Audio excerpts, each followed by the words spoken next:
Les graines, c'est une asso qui veut changer le monde. Et du coup, pour changer le monde, il faut changer les comportements.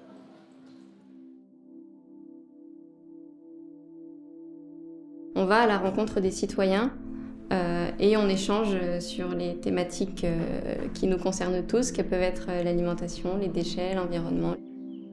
Les Graines, c'est un partenaire très important qui travaille sur la même thématique que nous, notamment au niveau de l'alimentation durable. C'est une équipe de jeunes, dynamique, très à l'écoute des citoyens. On propose des animations sur la thématique de l'alimentation en lien avec la saisonnalité des fruits et légumes, sur les alternatives aussi pour répondre à une alimentation durable. On les accompagne peut-être vers une prise de conscience, on leur donne des moyens d'action derrière, mais on ne les incite pas à aller faire les actions. On essaie de créer une ouverture en tout cas sur cette thématique-là. Est-ce que vous voulez continuer ? Nos formes d'animation, elles prennent différents formats, différentes formes. Ça peut être des ateliers de sensibilisation, ça peut être aussi des stands et ça peut aussi avoir un côté plus projet sur la durée où on va proposer des micro-trottoirs.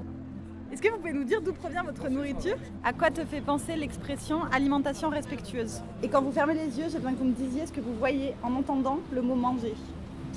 Qu'est-ce que je vois ? Manger. Je suis pas occupé. Du coup, on a un premier travail qui est la sensibilisation pure et dure. Est-ce que vous vous êtes déjà posé la question de savoir ce que c'était l'alimentation ? Donc on leur posait 3 questions, les mêmes à tout le monde, et on va collecter les réponses. Pour recueillir leurs avis sur des thématiques qui abordent l'alimentation. Et ensuite, on va leur proposer de se revoir durant des ateliers de sensibilisation. Et c'était l'objectif du micro-trottoir, c'est de savoir ce que vivent les gens autour de leur alimentation. Eh bien, c'est-à-dire qu'on ne peut pas acheter de bio.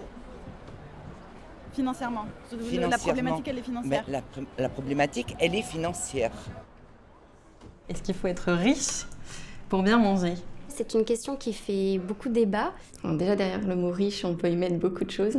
On se rend compte que les produits qui sont bio ou qui sont issus du commerce équitable ou qui sont locaux, ils sont parfois plus chers. Si la richesse, c'est avoir de l'argent pour bien manger, moi je suis persuadée que non. Il n'y a pas de manière de bien manger. En tout cas, il y a des questionnements à avoir presque en permanence sur est-ce que je suis consciente de ce que je viens d'acheter ?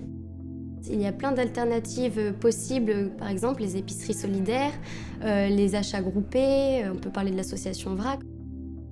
VRAC, ça veut dire vers un réseau d'achats en commun. C'est un projet qui permet vraiment de consommer autrement et d'offrir une alternative à l'achat dans les supermarchés. L'idée, c'est qu'eux, ils interviennent sur les moyens de s'alimenter correctement, alors que nous, on intervient sur le comment on pourrait avoir envie de le faire. Du coup, on a une complémentarité assez extraordinaire. Donc on a dit les raisins secs, les abricots, les figues et les dattes. Donc, les graines de tournesol, c'est très gras et ça apporte plein de bons gras. Il y a un axe de sensibilisation à l'alimentation durable, de qualité, à l'environnement, au zéro déchet. Et il y a un axe aussi de cadre de vie, puisque nous, on travaille exclusivement dans les quartiers prioritaires. L'association, elle est ouverte à tout le monde. Et donc, il y a des personnes de tous les quartiers qui peuvent se rendre dans ces quartiers-là et faire du lien. Par exemple, on a fait un atelier où justement on faisait de la fabrication de barres céréales. Ouais, elle est bien celle-là, elle est super.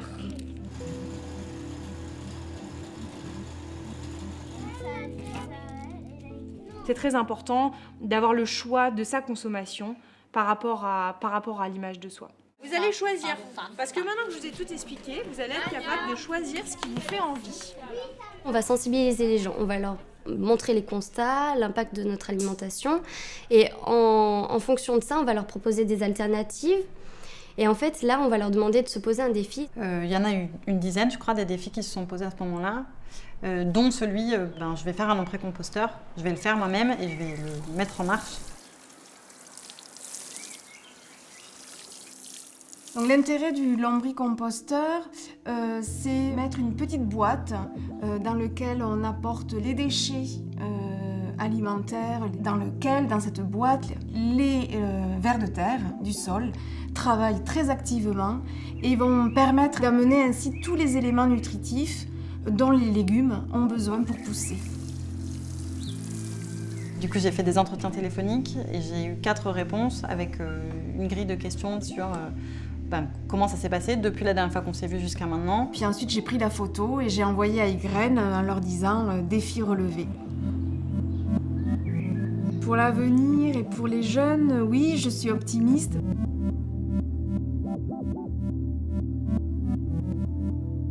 Pour avoir envie, il faut y croire, c'est obligatoire. Donc oui, je ne peux qu'être optimiste.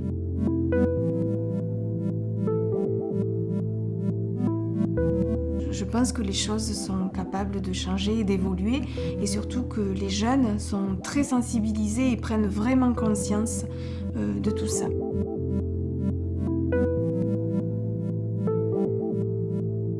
L'alimentation, c'est aussi la culture et pour moi, la culture, c'est une richesse.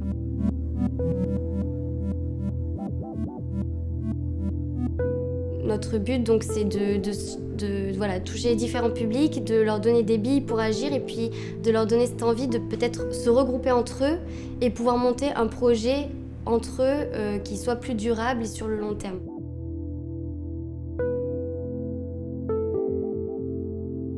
Et ouais, j'ai confiance en tout cas, je reste positive. Et on se bouge aussi pour ça, sinon en fait on se lèverait pas quoi.